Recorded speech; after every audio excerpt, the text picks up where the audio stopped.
Welcome to the video. Today we're going to look at using double rubber cement method for mounting a print onto a board. I like it better than something like spray adhesive. It's a lot cleaner, it's a lot more durable, a lot more permanent lasting. So something that's really good to learn how to use if you're not going to be wanting to send work out all the time. So let's look at what we have to go through here. So we've got our print.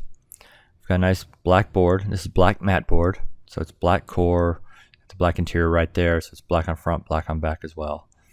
So just make sure it's nice, clean, solid board. Sharp blades, always important. We have two different cutters, X-Acto and a box cutter. Each serves its own purpose.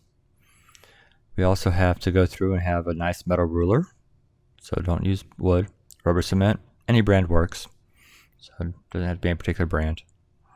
Also have some nice blank paper that's clean. Our cutting mat back there for cutting on, and we have a pencil just to mark stuff up that's not permanent. So the pencil marks will go away that way. But overall, real simple with the supplies. It's not too hard to get it. It's not too expensive to put stuff together.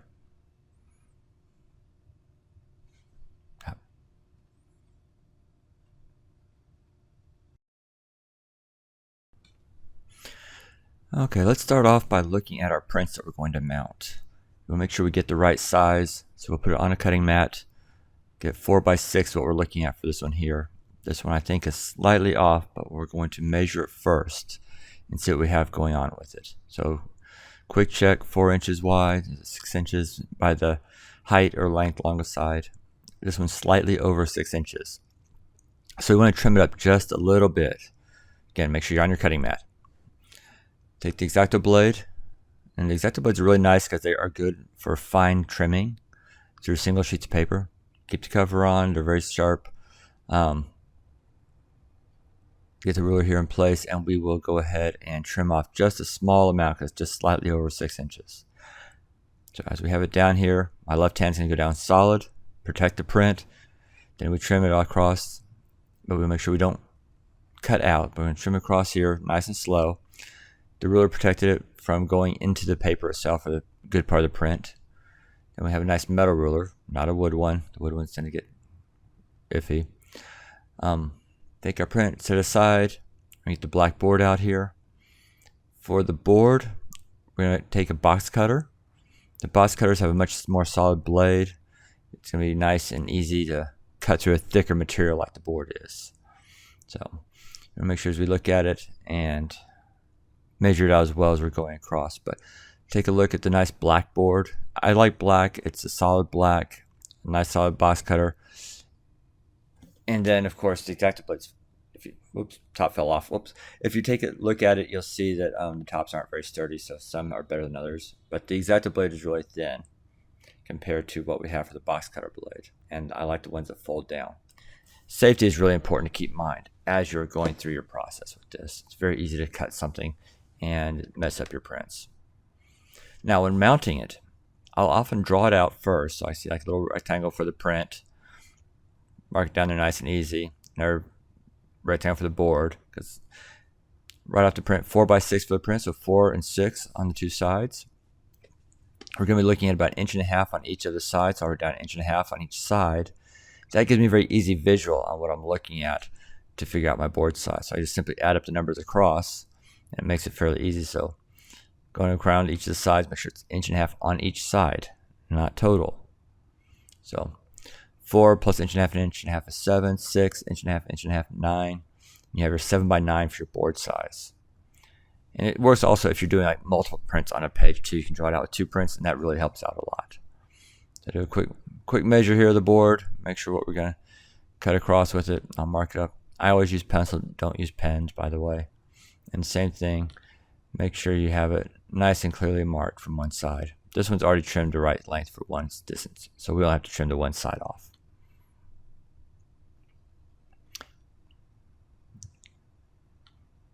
Box cutter out.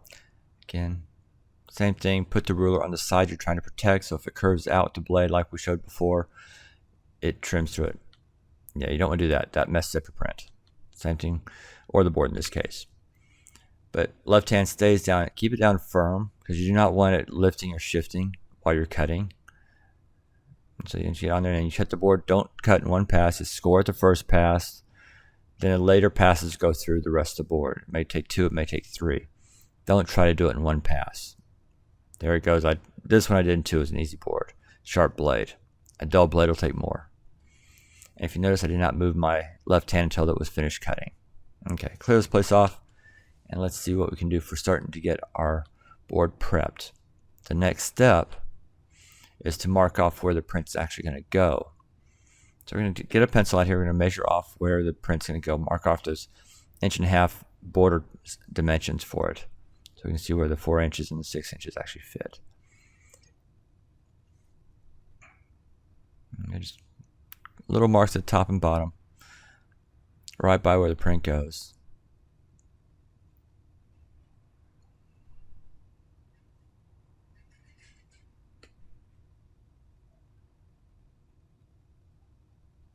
And make sure you're just doing small marks on the interior. Don't draw lines all the way across your board because it's hard to get off. Little marks are all you need. It shows where the print goes. If you draw it on the side over there, it doesn't come off easily. It's visible. Here I can put the print right there. Draw off on the sides. That's kind of like eyeball it to match up. But here I physically put them right next to print. Try to scan the pencil marks, and I can easily see what's going on. Trying to say 2 words at once there. But that one looks like it's working pretty well here. So I got the marks in the right spot. The print's centered in the page, or in the board in this case. I think we're in good shape. So one thing I do like to do, I like to put a line on one edge of it. It's on the short side down here, just to help for the initial placement of the print on the board. So I'll draw out the one line. Again, don't go all the way edge to edge, just where the print goes. So it doesn't go all the way edge to edge. Make sure I go here. Get the corners in the right spot. That gives me a good starting point. I went a little bit long in that bottom line, but we'll fix that later on in the process. That's not that big of a deal. But you don't want to have too much excess. So I'll get off early here. If you don't draw too hard, it comes off really well. Pen doesn't come off, so never use a pen. You don't want the lines all the way across because that's, you can even see a little bit of marking still there. I erased. Okay. So we've got the board, got our prints all ready. So next step, let me clear off some space here. Hold on just a second. Is to take the prints, get some paper down, because we're going to put some glue down. So that's where that white paper comes into play. I put the white paper down, put the print face down. I'll get out my rubber cement, and we'll start recording. Or try this again. Try getting the glue on there, painting on the glue. It's been a long day. Okay. And getting this thing opened up, I had to get the plastic off. It was a new container of glue here, so getting that opened up for us. Okay, so I got the glue here. It's nice, fairly runny, which is what we want. If it's old, it gets thick and hard, so we don't want that on there. So I'm going to take the glue here, put some on the brush, and we're going to brush onto the back of the print, being very careful not to get elsewhere. Start in the middle and brush out. That way it stays on the back of the print. And we make a nice one-directional stroke. I go lengthwise and brush middle out. If you notice, I'm going even towards the edges. I'm going out a little bit. So, yeah. If we go in like that, the problem is that you'll get the glue up under the edges. So make sure we stick with the outer stroke. Get that going there. Get a little bit on the other half of the print, bottom half of the print here. Just getting it down nicely. You can try to make it smooth, even no big globs or uneven amounts of it. And that you have all of the back of that print covered with the glue. And that rubber cement nice and evenly distributed. Now that we have it there, I just simply take the page that it's on, the white paper, slide it to the side. We're going to let that dry. It gets kind of messy if it's still wet. So we're going to let it dry for a little bit here. And while it's going on, we want to get the board out. I'm going to put more glue on the board itself. So this is where those pencil marks help out there. And keep it within the pencil areas. And it'll match up with the print itself. Get the glue here. It'll be a similar type of thing, except we don't have to worry about getting under the edge. Again, lengthwise, the same direction you went with the print, so that way it doesn't create any raised areas. By keeping the same direction, it matches up better. One thing, you do want to make sure you go past the edges a little bit. Do not simply go within the lines. You can go past a little bit. It won't hurt anything. On the board, it won't hurt anything. So, more glue on here. Spread it around just past the pencil marks. The outer edge does not need to be clean. We're going to take care of that later on in the process. Just make sure it goes all the way to the very, very edge of where the print will go. Not the edge of the board, but where the edge of where the print will be mounted onto it. So now we have glue on the board. Set that aside a little bit here. We're going to let it dry for a little bit. You can kind of see how it's shiny in parts of it. Give it a few minutes here. Sometimes you can wave it a little bit, whatever works. Keep in mind, use a well-ventilated area. Rubber cement does have fumes, so don't do it in like a small closed-off room. And you can see the flat part's what we're looking for. I can touch a little bit. It's kind of tacky, but it's not going to really just stick to my hand and come off. The shiny parts are the parts are still pretty wet, so we're going to let that dry just a hair more here.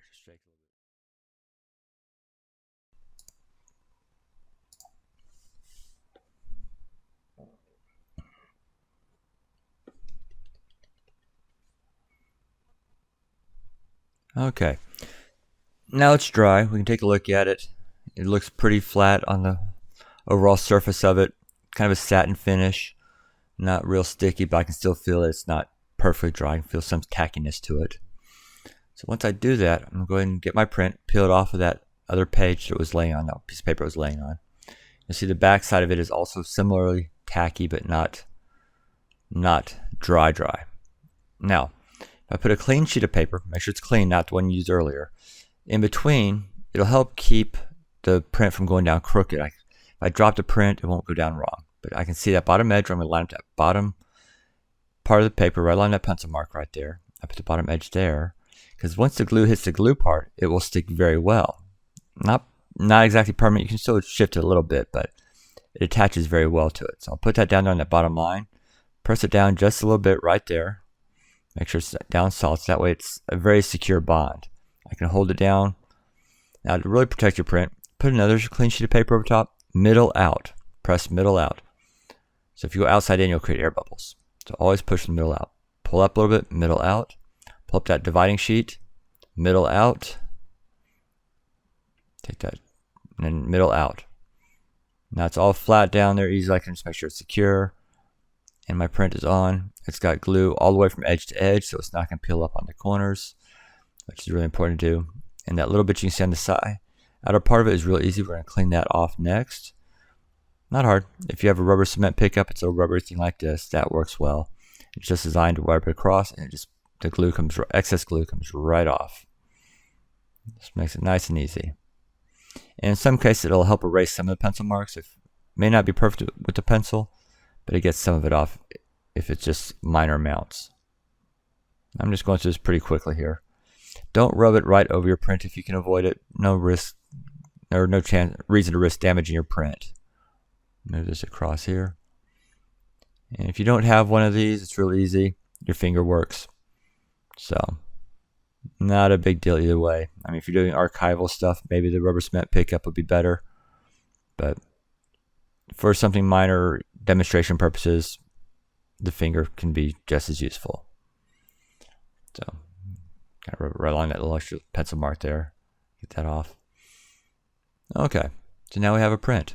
It's mounted. It's going to stay down for a long period of time. It's not going to come up. It's all set for display purposes. Ignore a little bit of dirt on top of my board there, but having a nice mount is important to any sort of project display. How you show your work reflects highly on how well your viewer or your audience thinks of your work. So, good luck.